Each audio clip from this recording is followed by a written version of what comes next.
Hello my dear students.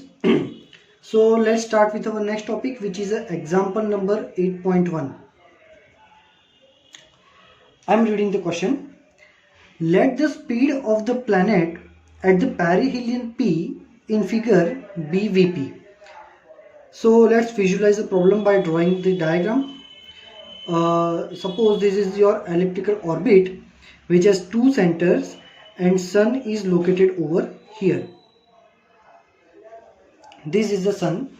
So obviously this will be the perihelion portion, perihelion point, and at this point the velocity of planet is given by Vp, and the sun planet distance Sp be Rp.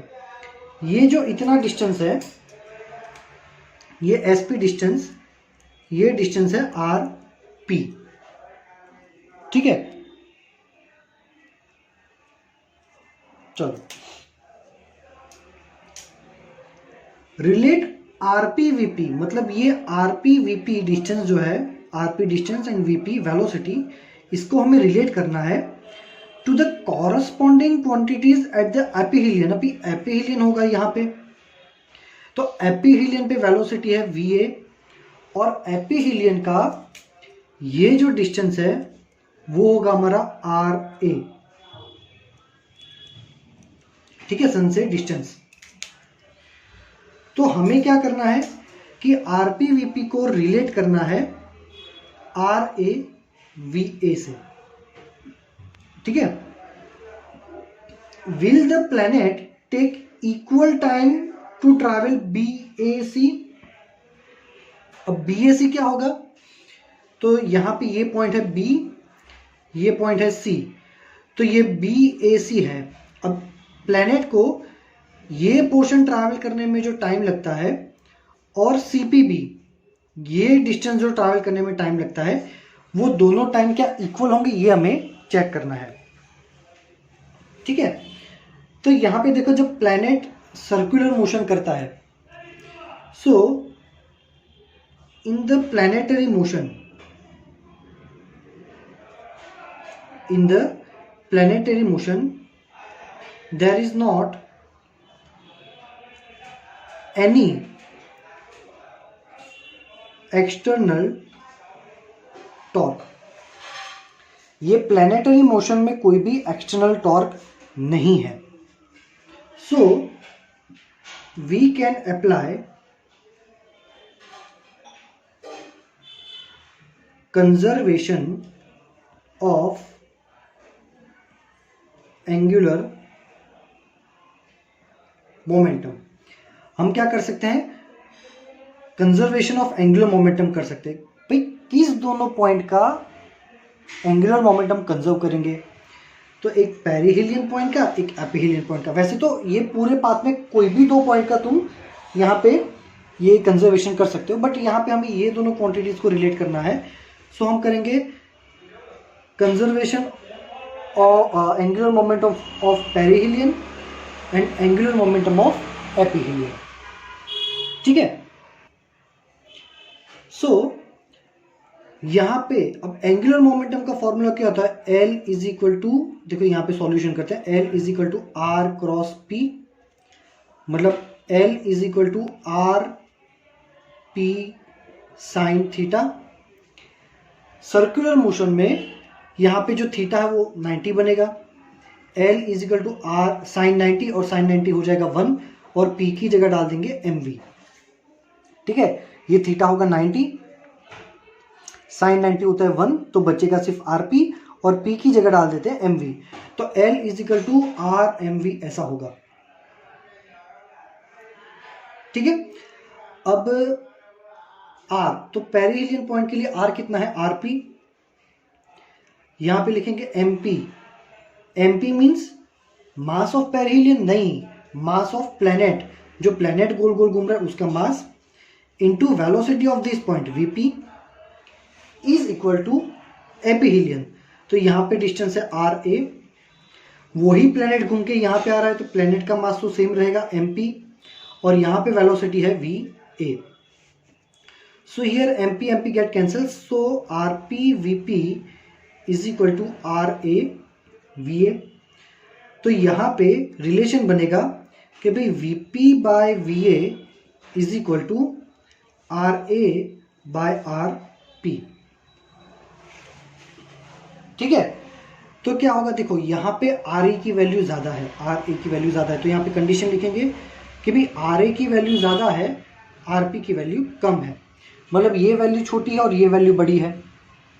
तो यहाँ पे अब क्या करेंगे, बड़ी value को छोटी value से डिवाइड करेंगे तो आंसर तुम्हें बड़ा मिलेगा। That means VP by VA will give number greater than 1, बड़ा नंबर मिलेगा, लार्ज नंबर। मतलब VP is equal to that large number into VA, मतलब वीए को लार्ज नंबर से मल्टीप्लाई करो तब वीपी बनता है, मतलब वीपी ऑलरेडी बड़ा है ना। अनदर प्रूफ कि पेरिहीलियम पे वेलोसिटी ज़्यादा होती है, अकॉर्डिंग टू लॉ तो हमने बताया था कि पेरिहीलियम में वेलोसिटी ज़्यादा होगी, है ना। अब पेरिहीलियम में वेलोसिटी ज़्यादा है तो ऑब्वियसली ये पोर्शन में फटाफट घूमेगा, वेलोसिटी ज़्यादा है। सो यहाँ पे क्या लिखेंगे, to cover the distance BPC, या फिर हमको बुक में बोला है वैसे CPA, to cover the distance CPA it will take shorter time than CAB, है ना, क्योंकि ये पोर्शन में वेलोसिटी ज़्यादा होती है, वेलोसिटी ज़्यादा है तो फटाफट आ जाएगा, ये पोर्शन में वेलोसिटी कम है तो यहाँ पे धीरे धीरे आएगा, तो यहाँ पे टाइम ज़्यादा लगेगा ये पोर्शन के लिए और ये पोर्शन के लिए टाइम लगेगा कम। तो ये हो गया हमारा answer.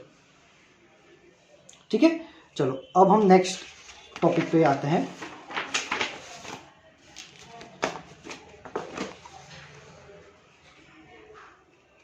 Next topic is universal law of gravitation.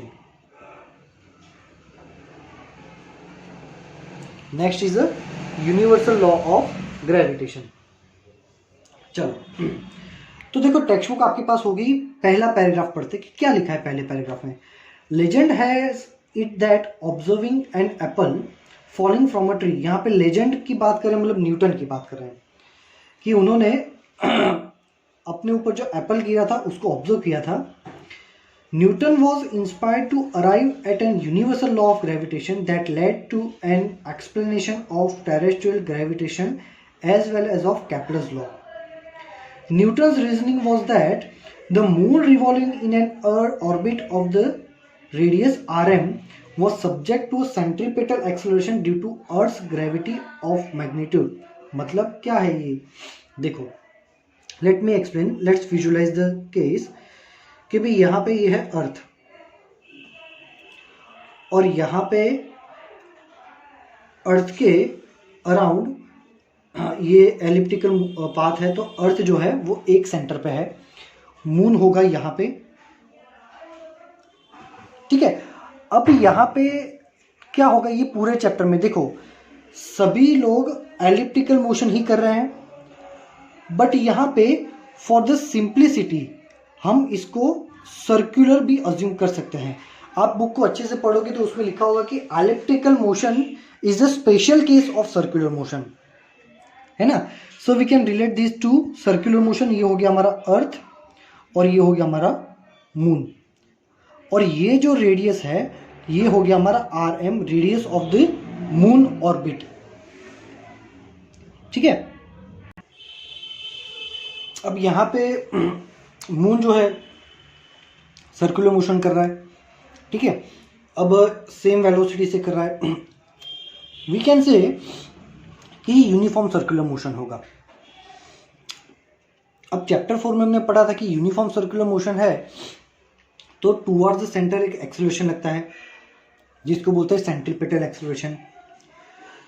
तो ये जो सेंट्रीपेटल एक्सेलरेशन है उसकी वैल्यू क्या होगी, AC is equal to v² by r, where v is the velocity of moon and rm is the radius of that orbit। अब v क्या होता है, v होता है 2πr/t, v का स्क्वायर है, तो 4π²r² into rm, because v is यहाँ पे v की वैल्यू लिखता हूँ, v होता है 2πr/t। तो यहाँ पे ये rm कैंसिल हो गया, सो AC आया 4π²rm/t²। मतलब कि अगर मून सर्कुलर मोशन करता है तो इतना एक्सेलरेशन मिलना चाहिए, ठीक है। अब ग्रेविटी हमने पढ़ा है कि भाई अर्थ जो है वो हर ऑब्जेक्ट पे ग्रेविटी लगाता है, और वो ग्रेविटी की वैल्यू कितनी है, 9.8 मीटर पर सेकेंड स्क्वायर, ठीक है। तो न्यूटन ने ये अज्यूम किया कि अर्थ मून पे भी ग्रेविटी लगाता होगा, है ना। तो उसने वो ग्रेविटी का यूनिट मीटर पर सेकेंड स्क्वायर है, ग्रेविटी को तो शॉर्ट नेम है, फुल में बोलते हैं ग्रेविटेशनल एक्सेलरेशन, जी को क्या बोलते हैं, ग्रेविटेशनल एक्सेलरेशन बोलते हैं, ठीक है। अब देखो कि क्या होगा, ग्रेविटी एक टाइप का एक्सेलरेशन है, तो उन्होंने एक्सेलरेशन फाइंड किया, बोले जो भी एक्सेलरेशन की वैल्यू मिलेगी वो हमारी ग्रेविटी होगी। अब ये ग्रेविटी की वैल्यू, ये एक्सेलरेशन की वैल्यू फाइंड करने के लिए उन्होंने रेडियस ऑफ मून की वैल्यू डाल दी कि भाई रेडियस ऑफ मून जो है तुमको दिया हुआ है 3.84 इंटू 10⁸ मीटर। फिर उन्होंने पीरियोडिक टाइम देखा कि भाई मून कितने टाइम में पूरा एक सर्कल कंप्लीट करता है, तो वो आया 27.3 डेज।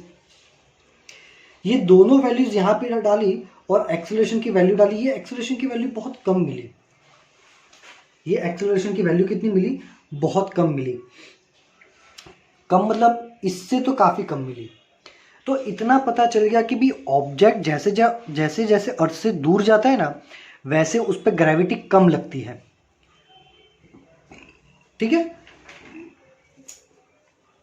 अब यहां पे देखो, पेज को पीछे टर्न करोगे तो लिखा होगा सेकेंड लाइन में कि if one assume that the gravitational force due to earth decreases in proportion to inverse square of the distance from the center of the earth।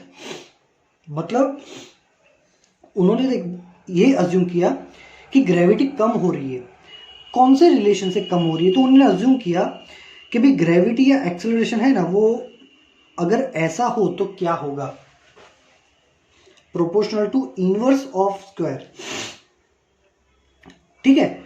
तो उन्होंने क्या किया कि ये फॉर्मूला पहले लिखा कि अगर कोई ऑब्जेक्ट अर्थ सरफेस पे रखा है तो क्या होगा, तो ये होगा GE प्रोपोर्शनल टू सेंटर से अगर डिस्टेंस देखो तो क्या हो जाएगा RE, where RE is the radius of earth, ये हमारा अर्थ है, ठीक है। इसको दे दो इक्वेशन नंबर 1। फिर वही ऑब्जेक्ट को तुम थोड़ा ऊपर अज्यूम करो यहाँ पे, ठीक है, वही ऑब्जेक्ट को तुम थोड़ा दूर अज्यूम करो, तो ये सेंटर से डिस्टेंस कितना हो जाएगा, ये डिस्टेंस हो जाएगा R। तो वहां पे सेम ग्रेविटी क्या होगी, G प्रोपोर्शनल टू 1/r², इसको बोलते इक्वेशन नंबर 2, ठीक है।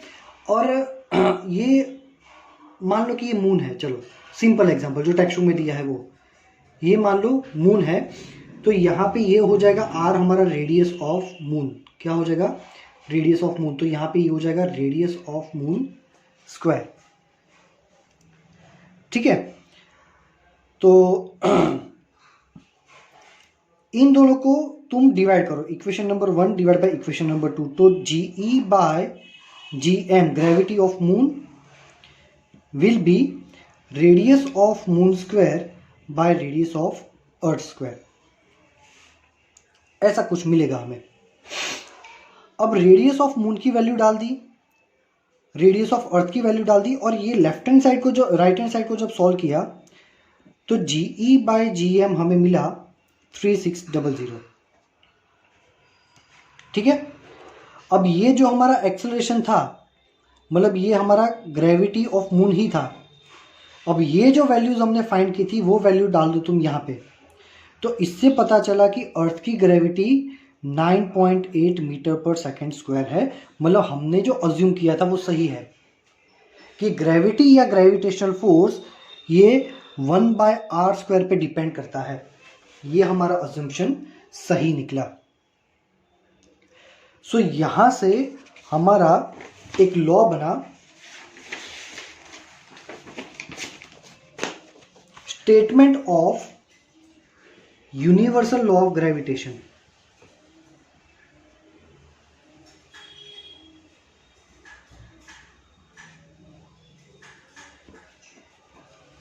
Statement of universal law of gravitation.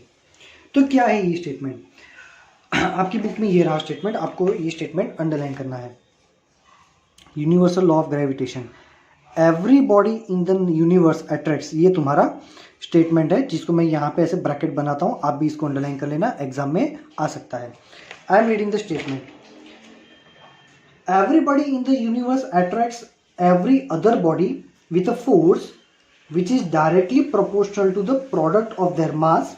मतलब कि यूनिवर्स में दो बॉडी, मान लो पहली बॉडी का मास है m1, दूसरी बॉडी का मास है m2, और दोनों बॉडीज का सेंटर से डिस्टेंस है r।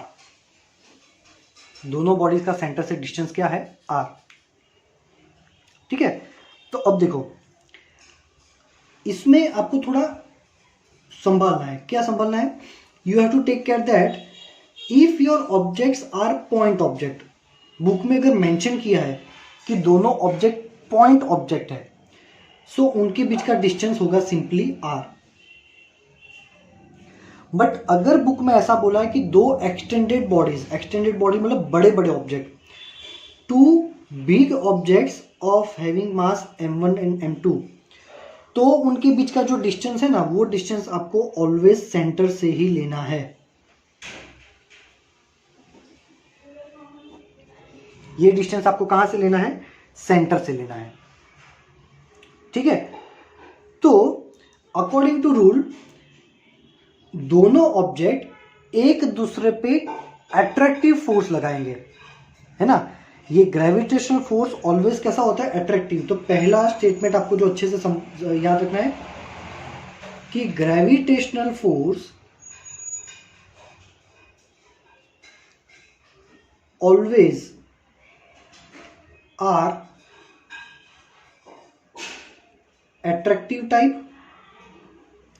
ये ऑलवेज कौन से टाइप के होते हैं? अट्रैक्टिव टाइप के होते हैं, और दोनों ही एक दूसरे को अट्रैक्ट करेंगे। ये भी इसको अट्रैक्ट करेगा, ये भी इसको अट्रैक्ट करेगा। So forces are always attractive type. अच्छा, ये ग्रेविटेशनल फोर्स की वैल्यू क्या होती है? तो this value is proportional to product of their mass. Statement में आगे क्या लिखा है? And inversely proportional to square of the distance between them. उनके बीच का जो डिस्टेंस है उसके 1/r², इतना फोर्स होता है। अब ये दोनों फोर्स की फॉर्मूला को अगर मर्ज करेंगे तो क्या होगा? F proportional to m1 m2 by r²। अगर प्रोपोर्शनल को रिमूव करते हैं तो आएगा एक constant, F is equal to g m1 m2 by r²। ये प्रोपोर्शनल को रिमूव करने से कांस्टेंट आया g, और ये g की वैल्यू है 6.67 इंटू 10⁻⁻11। यूनिट होगा न्यूटन इंटू मीटर स्क्वायर पर किलोग्राम स्क्वायर। ये वैल्यू आपको याद रखनी है। ठीक है, यहां पे इस लॉ को यूनिवर्सल इसीलिए बोलते हैं क्योंकि ये जी की वैल्यू पूरे यूनिवर्स में सेम है। अर्थ सरफेस पे भी जी की वैल्यू ये है, मून पे जाओ तो भी ये है, सन पे जाओ तो भी है, हर जगह ये जी की वैल्यू कैसी रहती है? सेम।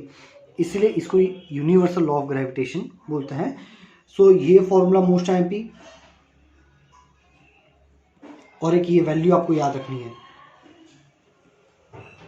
ठीक है, चलो अब ये जो वैल्यू है फोर्स, यहां पे डायरेक्शन का कोई मेंशन नहीं किया है। We are not mention about any kind of direction over here. So this is the scalar form, scalar relation of force. अब हमें इसी फोर्स का वेक्टर भी फाइंड करना है कि भी ये फॉर्मूला वेक्टर के फॉर्म में कैसा होगा। ठीक है, चलो ये हो गया x, ये हो गया y, और यहां पे मान लो कि ये हो गया हमारा z। ठीक है, तो एक्स वाई स्पेस में मान लो कि मेरे पास दो ऑब्जेक्ट है, ये है m1, ये है m2। अब हम ये ग्रेविटेशन लॉ का वेक्टर फॉर्म डिराइव कर रहे हैं।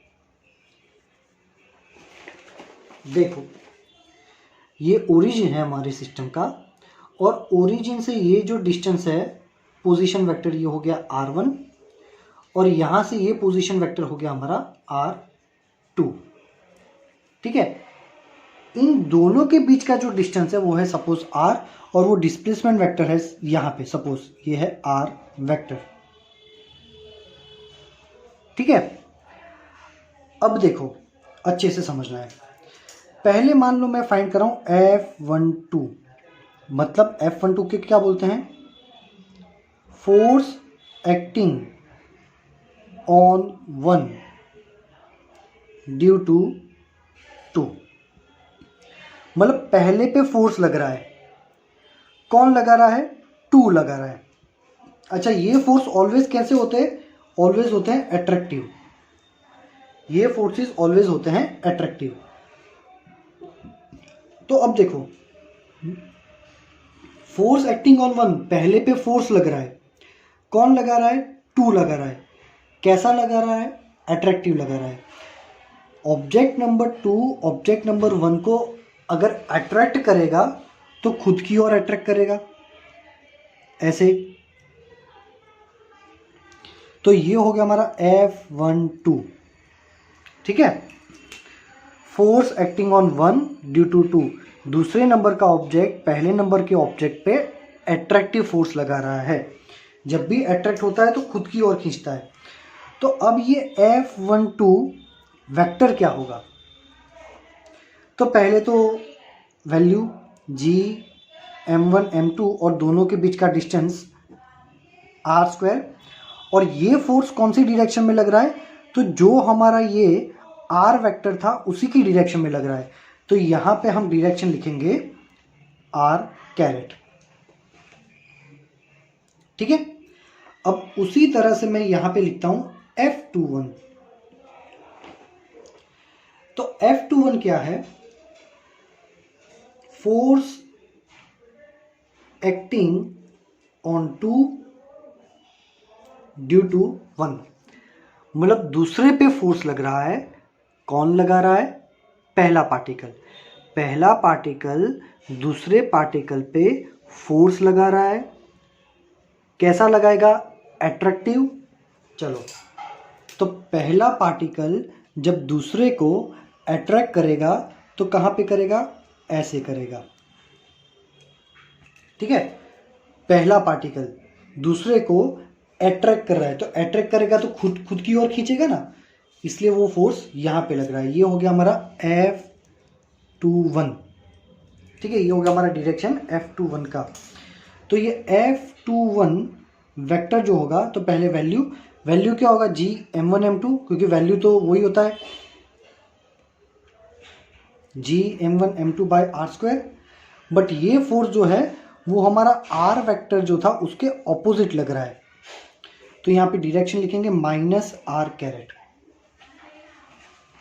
ठीक है, अगर ये माइनस को मैं आगे लिख दूं तो F21 वेक्टर क्या हो जाएगा, -g m1 m2 by r² into r²। ठीक है, तो ये जो लास्ट में मेरे को टर्म मिला, ये वाला टर्म, ये टर्म तो भाई बिल्कुल इसके जैसा है। तो F21 is equal to minus, और ये लास्ट टर्म की जगह क्या लिखूंगा, F12। तो ये क्या प्रूव होगा कि भाई दोनों ही एक दूसरे पे फोर्स लगा रहे हैं, दोनों फोर्स की वैल्यू सेम है पर डायरेक्शन ऑपोजिट है। Newton's third law of motion यहां पे डिराइव हो गया कि both the objects are applying force on each other having same in value and opposite in direction. दोनों एक दूसरे पे सेम वैल्यू का और ऑपोजिट डायरेक्शन का फोर्स लगा रहे हैं। ठीक है, तो ये थियरी आप बुक में से पढ़ो, और नहीं समझ में आ रहा है तो बिल्कुल एज इट इज़ भी लिखोगे, एग्जाम में आपको कंप्लीटली मार्क्स मिल जाएंगे। डायग्राम ड्रॉ करना है, बस मेंशन करना है कि m1 is the particle number 1, उसका डिस्टेंस है r1, ऐसा सब लिखना है कि m2 पार्टिकल नंबर 2 है, उसका डिस्टेंस r2 है, distance between this two particles is r vector as shown in figure. फिर f12 मेंशन करना है, ये वैल्यू लिखनी है, f21 मेंशन करना है, ये लिखना है, और दोनों को इक्वेट करके ये लिख देना है। कंप्लीट मार्क्स मिल जाएंगे, ये गारंटी मेरी। ठीक है, चलो तो